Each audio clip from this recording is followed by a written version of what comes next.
As pérolas. Nossa, como eu aprendi a amar essas pequenas bolinhas brancas. Pode ser também coloridas, tem a negra. Tem diversas cores que nós podemos encontrar no mercado e diversos tamanhos também. Os preços variam muito. Mas as joias na minha vida, ela não tem só um valor financeiro. Claro que nos anos 80 eu aprendi que se eu investisse em joias, seria o melhor investimento que eu poderia fazer na minha vida. Que com certeza as joias elas iriam salvar-me caso eu passasse por uma situação difícil. Mas o sentimento que eu tenho pelas pérolas é uma coisa muito especial. Para que você possa me entender, eu tenho que te trazer pelos anos 60. Essa década, a mulher não tinha voz nenhuma. Quando ela saía de um relacionamento, elas levavam com elas as joias, alguns poucos bens que elas possuíam. E era com esses bens que elas tinham que recomeçar a sua vida. Nessa mesma época, minha mãe ela ficou viúva com 5 filhos nos braços. E tentando remar contra a maré com aquela sociedade hipócrita que ela vivia naquela época, ela se apaixonou por outros homens. Ela se apaixonou pelo meu pai. E daí ela teve 4 filhos fora daquele casamento que ela tinha. E aquela sociedade toda que tentaram massacrá-la, tentaram enclausurá-la, tentaram prendê-la como a ostra faz com a pérola. Minha mãe se viu sozinha com 9 filhos. Os 5 primeiros filhos dela não aceitavam um padrasto, não queria um homem dentro de casa mandando. Até aí é fácil de entender, porque os filhos não gostam muito de madrasta, de padrasto, é normal. Mas aquela sociedade tentando tomar as terras dela, tentando massacrá-la, era difícil. Minha mãe se sentindo sozinha, já que o meu pai não queria assumir essas crianças com ela se viu numa situação de desespero. E o desespero fez com que ela cortasse o cabelo, raspasse e se vestisse como homem. E trabalhasse como homem. Já nos anos 70, eu lembro que minha mãe acordava às 4 da manhã e eu tinha que acordar junto com ela para ajudar a preparar o café da manhã, para preparar todo aquele embornal, como ela falava, de colocar aqueles mantimentos, colocar o café naquela garrafa de café. Ela pegava aquilo e partia para os morros, para plantar café, para carpir, não sozinha, acompanhando de 50 homens, às vezes tinha até 100 homens trabalhando com ela na fazenda. Sem vaidade nenhuma, aquela mulher trabalhava firme e forte para manter o sustento daquela família. Eu, naquela época, eu estudava na parte da tarde. E de manhã eu tinha que ajudar dentro de casa. Eu me recordo que eu tinha que preparar o almoço, aliás, esquentar o almoço, porque minha mãe tinha feito o almoço às 4 da manhã. Daí eu esquentava e colocava toda aquela comida dentro de umas marmitas de alumínio e preparava todas aquelas marmitas, colocava no cavalo e levava essas comidas para ela e para os companheiros, como ela chamava. A lembrança que eu tenho da minha mãe nessa época era uma mulher suja, cheia de carvões. Eu lembro que das poucas vezes que ela pegou na minha mão, porque minha mãe não era muito de dar carinho, as unhas dela estavam pretas, estavam machucadas. Os pés sempre com a rachadura no calcanhar.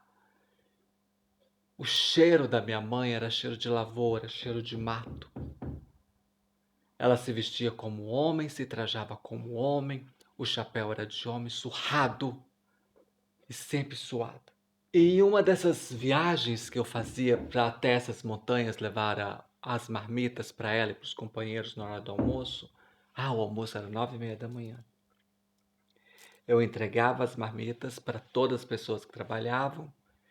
Enquanto eles comiam, eu ficava sentado do lado da minha mãe, vendo ela comer com tanta fome e todos aqueles homens do lado se alimentando. E eu ficava olhando para minha mãe, vendo aquela calça, vendo aquelas roupas. E um belo dia, eu vi uma pequena bolinha na orelha dela. Uma bolinha bem menor do que essa daqui, ó. Bem menor do que essa daqui, ó. Que está pendurada no meu colar. uma bolinha assim. Aí eu olhei para outra orelha, não tinha a mesma bolinha.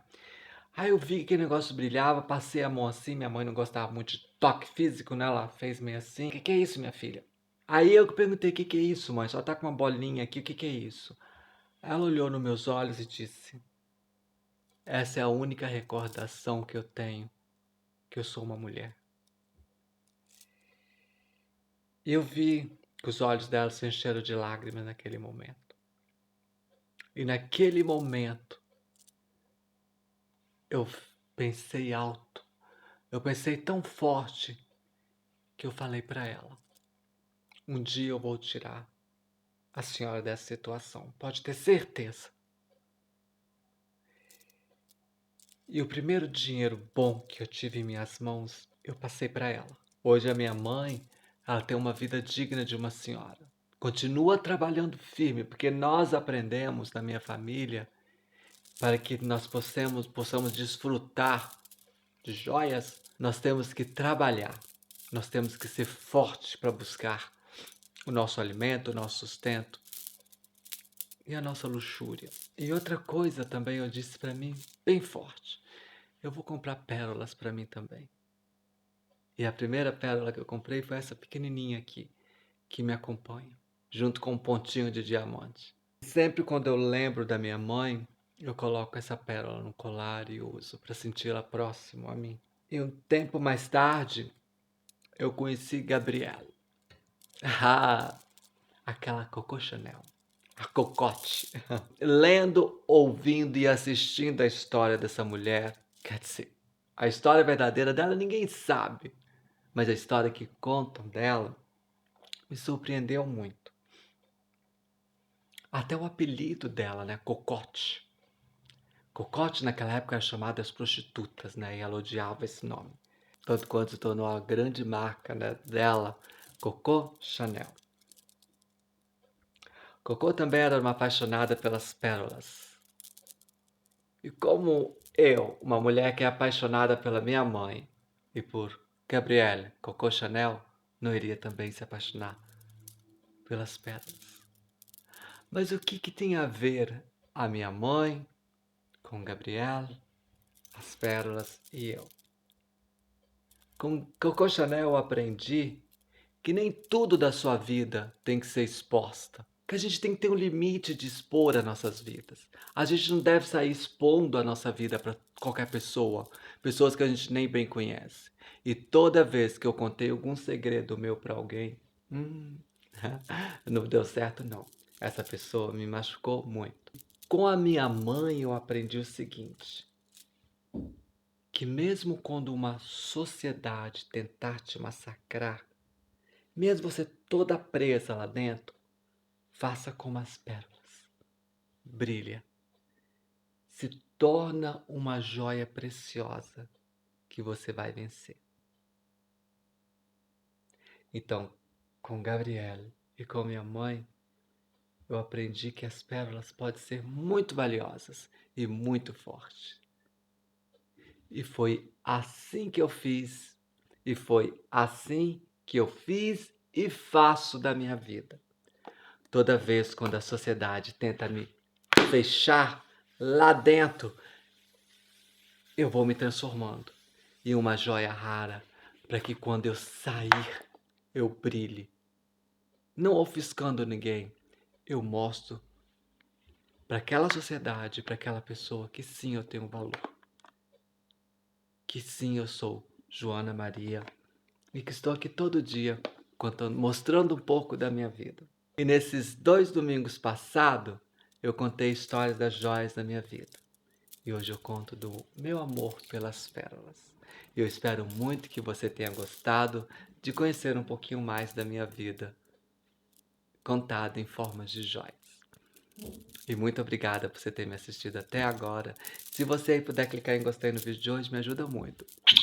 Eu te vejo amanhã. Tchau. Ai, bom jogo. Tchau.